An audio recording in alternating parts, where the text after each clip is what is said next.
लोकसभेच्या निवडणुकीनंतर शरद पवारांकडे मोठ्या प्रमाणात इनकमिंग सुरू आहे। समरजित घाटगे, हर्षवर्धन पाटील असे बडे नेते पवारांकडे आलेत, तर विवेक कोल्हे, राजेंद्र शिंगणे असे नेते आता परत येण्याच्या वाटेवर आहेत।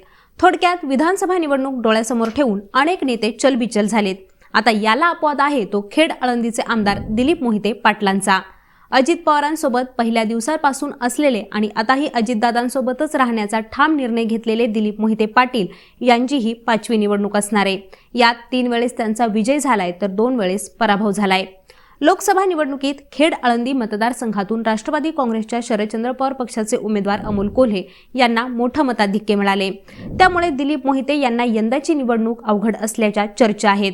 शरद पवारांनी भाजपचा मोठा नेता फोडत मोहिते पाटलांसमोर आव्हान उभं करण्याचा प्रयत्न केलाय, पण मोहितेंना विजयाचा फुल कॉन्फिडन्स आहे। त्यामुळे दरवर्षी काहीशी एकतर्फी होणारी निवडणूक यंदा मात्र चुरशीची होणार आहे इतकं तर नक्की आहे। आता याच पार्श्वभूमीवर पाहूयात, शरद पवारांनी कुणाच्या रूपानं मोहितेंसमोर आव्हान उभं केलंय, हे मोहिते यांच्यासाठी खरंच आव्हान असणार आहे का आणि मोहितेंना विजयाचा इतका आत्मविश्वास का आहे, ते लेट्स अप मराठीच्या निवडणूक स्पेशल ग्राउंड झिरो या सिरीजमधून। चांदा ते बांदा पुन्हा होणार धुमशान, घुमणार तुतारीचा आवाज की पेटणार ठाकरेंची मशाल, काँग्रेसच्या हाताला मिळणार का साथ, भाजपचा जखमी शेरही उतरलाय मैदानात, शिंदेंची ताकद तारणार का महायुतीचे जहाज, अजितदादांचे गुलाबी वादळ थोंगावणार की बसणार, प्रकाश आंबेडकर यांचे डावपेच कसे राहणार, मनसेचे इंजिन यंदा तरी धावणार। महाराष्ट्रातील प्रत्येक विधानसभा मतदारसंघाचे ग्राउंड अपडेट्स आणि सविस्तर विश्लेषण ग्राउंड झिरो फक्त लेट्स अप मराठीवर। खेड आळंदी हा मतदारसंघ पूर्वीपासूनच काँग्रेसी विचारांना मानणारा राहिलाय। 1985 मध्ये हा मतदारसंघ नारायण पवार यांच्या ताब्यात गेला। नारायण पवार म्हणजे शरद पवारांचे निकटवर्तीय। शरद पवार यांच्यासोबत नारायण पवार हे समाजवादी काँग्रेसमध्ये, नंतर काँग्रेसमध्ये आणि त्यानंतर राष्ट्रवादीमध्येही गेले। त्यानंतरही ते निवडून येत राहिले। 1985, 90, 95 आणि 99 असे 4ही निवडणुकीत नारायण पवार निवडून येत राहिले। नव्या शतकाच्या उंबरठ्यावर संघर्षमय वातावरणात शिवसेनेच्या दिलीप मोहिते यांनी तालुक्याच्या राजकारणात एंट्री केली। 1999ची विधानसभा निवडणूक ते लढले, पण त्यांचा पराभव झाला।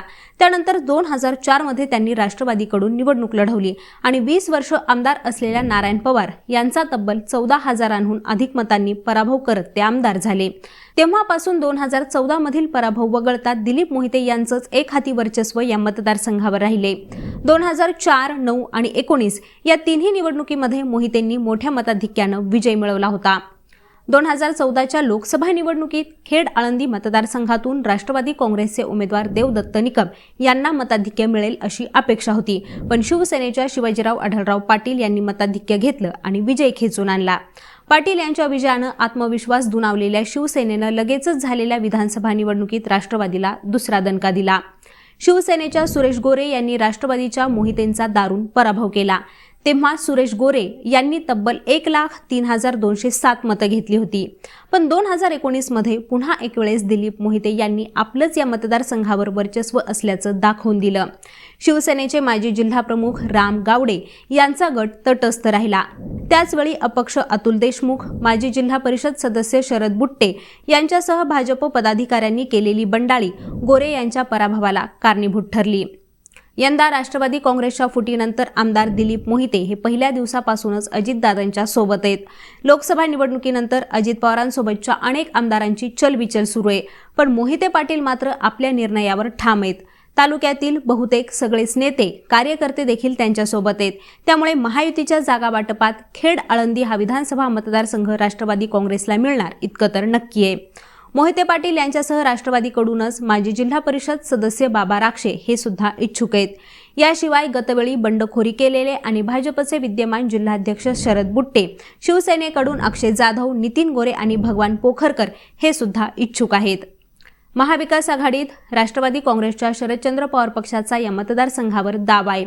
यंदा लोकसभा निवडणुकीत शरद पवार गटाच्या अमोल कोल्हे यांना खेड आळंदी मतदारसंघातून 46,000चं तगडं मताधिक्य मिळाले। दिलीप मोहिते सोबत नसूनही महाविकास आघाडीला मिळालेलं बहुमत हे विधानसभा निवडणुकीसाठी आशेचा किरण आहे. यंदा भाजपमधून आलेले माजी जिल्हा परिषद अध्यक्ष आणि 2019 मध्ये आमदारकी लढवलेले अतुल देशमुख हे आता प्रमुख दावेदार मानले जात आहेत. अतुल देशमुख यांचा आळंदी या शहरात चांगला प्रभाव आहे.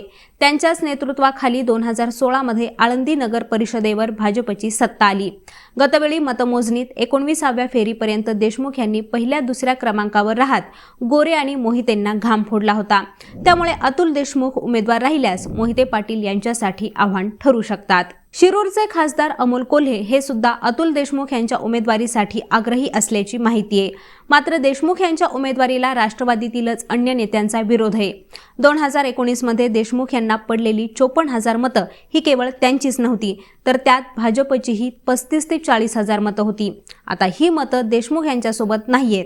भाजप शिवसेनेची छुपी मदतही देशमुखांना मिळण्याची शक्यता कमी आहे. आज खेड आळंदीमधून निवडून येण्यासाठी किमान 1.25 लाख मतंही आवश्यक आहेत. मग केवळ 15 ते 20,000 मतांचा गठ्ठा असलेल्या नेत्याला उमेदवारी देण्यास पक्षातून विरोध असल्याचं समजते.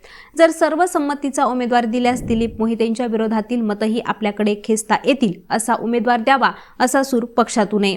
यातूनच शरदचंद्र पवार पक्षाकडून निष्ठावंत अशी ओळख असलेल्या सुधीर मुंगसे यांचं नाव पुढे येते. दरम्यान ऐनवेळी दिवंगत सुरेश गोरे यांच्या पत्नी मनीषा गोरे यांचं नावही पुढे येऊ शकतं. सुप्रिया सुळे यांनी त्यांना याबाबत विचारणा केली असल्याचीही माहिती आहे. खेड आळंदी मतदारसंघात सध्या सर्वाधिक फरफट सुरू आहे ती दोन्ही शिवसेनेची. या मतदारसंघात सुरुवातीपासूनच निष्ठावान शिवसैनिकांचा एक मोठा गट सक्रिय आहे. तालुक्याच्या राजकारणावर प्रभाव पाडणारा हा गट आहे. त्यामुळेच उद्धव ठाकरे यांच्यासोबत राहिलेले माजी जिल्हा परिषद सदस्य बाबाजी काळे हे गेल्या 5 वर्षांपासून आमदारकीची तयारी करतायत. त्यांचाही या मतदारसंघात चांगला जनसंपर्क आहे. त्यामुळे काळेंना तिकीट मिळाल्यास चांगली लढत इथं होऊ शकते असा अंदाज स्थानिक पत्रकार सांगतायत. पण काळे यांना भगवान पोखरकर यांचा विरोध आहे. त्यामुळे मतदारसंघ ठाकरेंना सुटल्यास आणि काळेंना उमेदवारी दिल्यास पोखरकर बंडखोरी करून अक्षय जाधव यांना पुढे करू शकतात आणि त्यामुळेच शिवसेनेच्या मतांची विभागणी होऊन दिलीप मोहिते पाटलांना याचा फायदा होऊ शकतो. याशिवाय शिवसेनेच्या उद्धव बाळासाहेब ठाकरे पक्षाचे माजी सभापती अमोल पवार हे सुद्धा छातीला माती लावून मैदानात उतरलेत. पण शिवसेनेच्या ठाकरे पक्षाला खेड आळंदी मतदारसंघ सुटण्याची शक्यता फार कमी आहे. संत ज्ञानेश्वर महाराजांची देवाची आळंदी, निमगाव दावडीचा खंडोबा, कण्हेरसरची देवी अशी तीर्थक्षेत्र या भागात आहेत.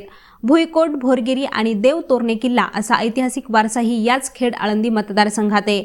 त्यामुळे धार्मिकदृष्ट्या हा मतदारसंघ महत्त्वाचा आहे. देशात प्रसिद्ध असलेली उद्योगनगरी चाकणही याच मतदारसंघात येते. चाकणच्या औद्योगिक वसाहतीत देशी विदेशी छोट्या मोठ्या कंपन्या आहेत.